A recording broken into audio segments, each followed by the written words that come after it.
Hello everyone, my name is Shabika Soni and today I would like to present my presentation. The title is Unemployment Western Balkan. The Western Balkans is a political neologism coined to refer to Albania and the territory of the former Yugoslavia, except Slovenia. Since the early 90s, the region of the Western Balkans are coined exclusively used in pan-European parlance, roughly correspond to the Dinaric Alps territory. The institution of the European Union has generally used the term Western Balkans to mean the Balkan area that includes countries that are not members of the European Union, while others refer to the geographical aspects. Each of these countries aims to be part of the future enlargement of the European Union, enrich democracy and transmission scores, but until then they will be strongly connected with the PRE-EU Waiting Programme Central European Free Trade Agreement. The term unemployment refers to a situation where a person actively searches for employment but is unable to find work. Unemployment is considered to be a key measure of the health of the economy. The most frequently used measure of unemployment is the unemployment rate. It calculated by dividing the number of unemployment by people by the number of people in the labor force. The impact of microeconomic indicators on unemployment rate. Microeconomics is an aspect of economics that studies how the economy as a whole makes decisions. This presentation will focus on of the macroeconomics goals of achieving full employment. Unemployment rates in certain areas are extremely high. Unemployment has an impact on society's politics and economy, which is a major worry. The following is the article goal. First, to examine how the unemployment rate in Western Balkan countries evolves over the Albania, Kosovo, Macedonia, Montenegro, Serbia, and Bosnia and Herzegovina. Second, using economic analysis, investigate the impact of the selected macroeconomic indicators on the unemployment rate. GDP and unemployment through Okun's theory. GDP and unemployment, according to Okun, have a substantially negative relationship. This theory supports the economic axiom that a 1% decrease in unemployment leads to a 3% rise in GDP.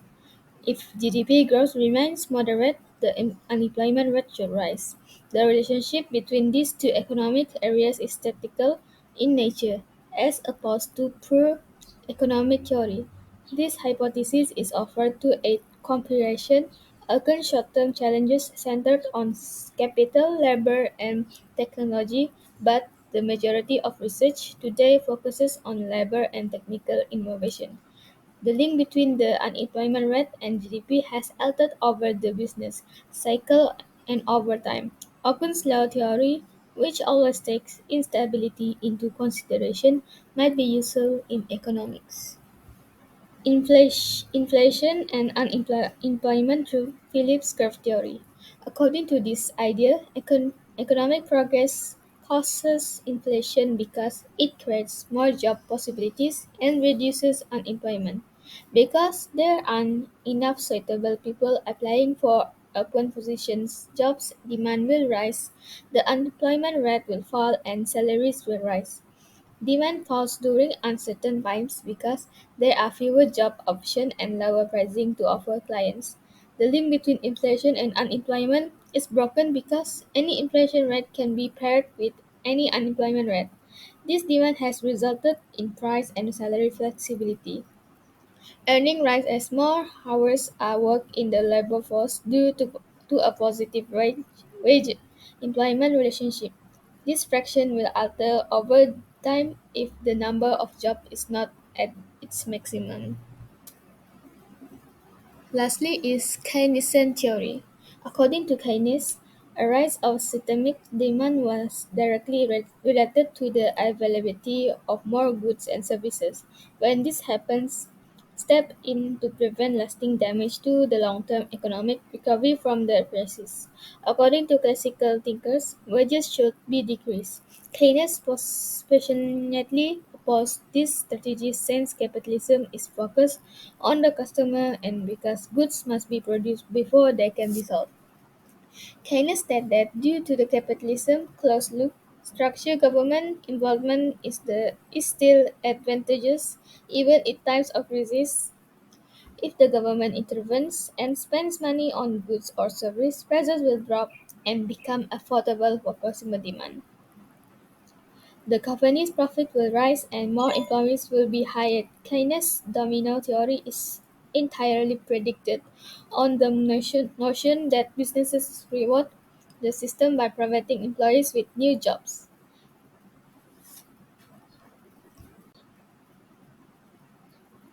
Em- Empirical analysis. The countries included in this study are Albania, Bosnia and Herzegovina, Macedonia, Serbia, and Montenegro. Vector Autographic Model VAR. Based on the Table 1 economic table, the VAR equation has numerous dependent variables and each has a unique equation. Each of the chosen research variables has four delays in each equation. Using the ordinary least squares method makes it simpler to estimate and assess the stationarity of macroeconomic variables. The p-value or the t-statistic can be used to determine the importance of coefficient. Although the dependent variable cannot theoretically affect the explanatory variable in a VAR model, the independent variable may potentially affect the dependent variable. Wenger created a causal relationship in 1969 based on the two principles. The cause comes first. The cause knows something unique about the value of the effect in the future. And if event X occurs before event Y, then X probably led to Y. This suggests that past experience and situation have an impact on the present. The Granger causality test's fundamental tenet is that if X value remains constant, it will contribute to explaining Y's value.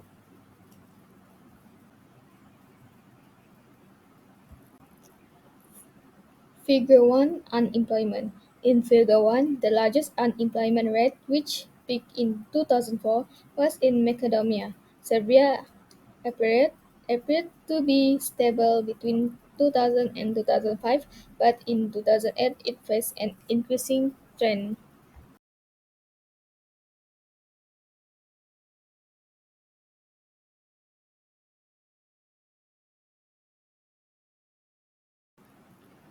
Figure 5 Interest rate of Western Balkan countries. Instability. Albania's unemployment rate is steady and unequal. Figure 2 demonstrates the difference between nations. The 2009 financial crisis appears to have caused frequent fluctuations in GDP growth. Other Western Balkan nations will go through a recession in 2009, with the exception of Albania, which can continue to make progress in terms of economic development. The percent change in inflation from 2000 to 2017 is shown in Figure 3. Montenegro has the highest level of foreign direct investment as seen in Figure 4. The year with the highest rate of investment was 2009. Figure 5 demonstrates that, with Serbia being the sole exception, interest rates are low in every study participant nation. Serbian interest rates were consistent from 2002 to 2017, fluctuating only little. Houseman test. When compared to other less efficient estimators that were previously known to the ecosystem, the Durbin-Wu-Hausman test measures the consistency of the estimator. A fixed effects model is the alternative hypothesis, while random effects model is the null hypothesis. In Table 2, Houseman test, as shown in the table above, when compared to the prior model, all variables, aside from the interest rate, are now significant at the 5% significance level. The interest rate is important at a 1% level of significance because the probability of the F statistic is greater than 0.05. The entire model is remarkable. OLS assumption, when compared to the other less efficient estimators that were previously known to be consistent, the Durbin-Wu-Hausman test measures the consistency of the estimator. A fixed effects model is the alternative hypothesis, while a random effects model is the null hypothesis. The linear regression model's parameters are linear. To examine multicollinearity, one uses the correlation matrix while displays the link between variables homoscedasticity and the absence of autocorrelation.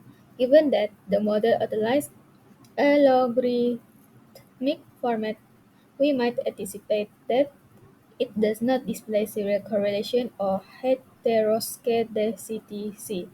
This premise, as indicated above, is tested using the normal key distribution test. Unit root test. The results are listed in the table.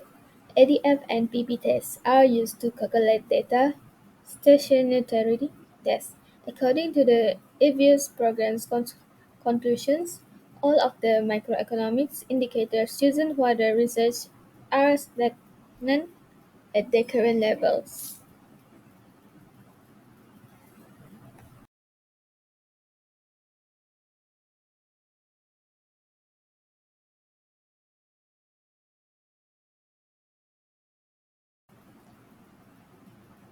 VAR model result.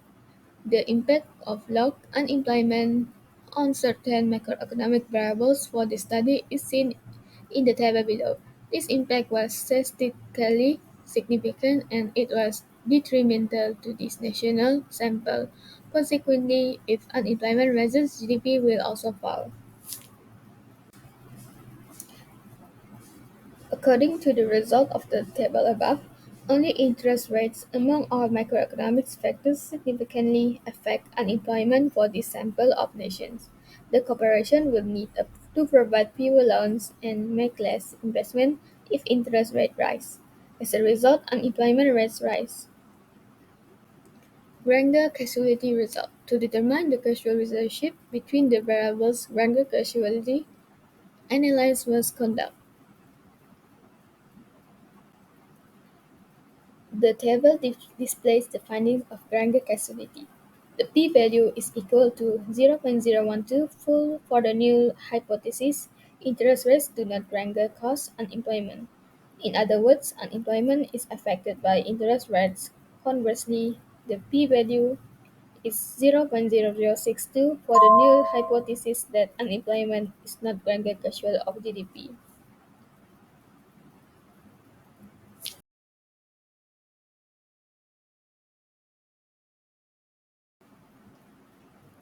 Recommendation: How to solve the macroeconomic problem issue by referring to the theories related to the topics in our macroeconomics.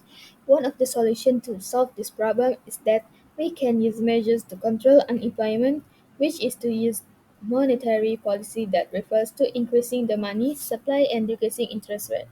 The first step is that we can open market operation.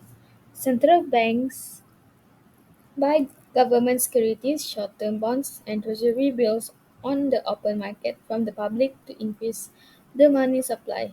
Therefore, consumption and investment will increase and increase aggregate demand and output which can reduce unemployment. Second, the government should lower the required reserve requirement. When the reserve ratio is reduced, credit creation and money supply will increase to stimulate aggregate spending and reduce unemployment. Third, the government can also lower bank rates or loan interest. The bank rate is also known as the discount rate. A fall in bank rates makes the loans cheaper to borrow and firms will increase investment by employing more workers. Another method is that the government can use fiscal policy that is to increase government spending G by creating more development projects that can increase aggregate demand. Added through the multiplier effect that output will increase, thus reducing cyclical unemployment. Second, the government should reduce taxes, such as reduction of excise tax, service tax, sales tax, income tax, or corporate tax. This can increase the consumption of goods and services and also encourage investment. Finally, the government can also use direct control policy methods. This refers to all the direct measures other than monetary and fiscal policy that by the government. First of all, providing training and technical education by establishing training centers to retrain workers is in new skills can increase job mobility. Second, the government should focus on economic diversification and integration in the agriculture, manufacturing, construction, transport, finance, insurance, and service sectors to match seasonal industry that can share the labor. Third, the government should provide better job information, which is to create a job center for the distribution of better job information through newspaper, radio, or the internet. In conclusion, the natural unemployment rate is the level of unemployment that exists when there is full employment in the country. There are two types of unemployment, which is fractional and structural. Additionally, it is impacted by shift in the labor forces, demographic composition, government social programs, and a rise in structural unemployment. Therefore, when inflation increases, more money has a propensity to flow up and down, lowering the unemployment rate, which is positive for any nation.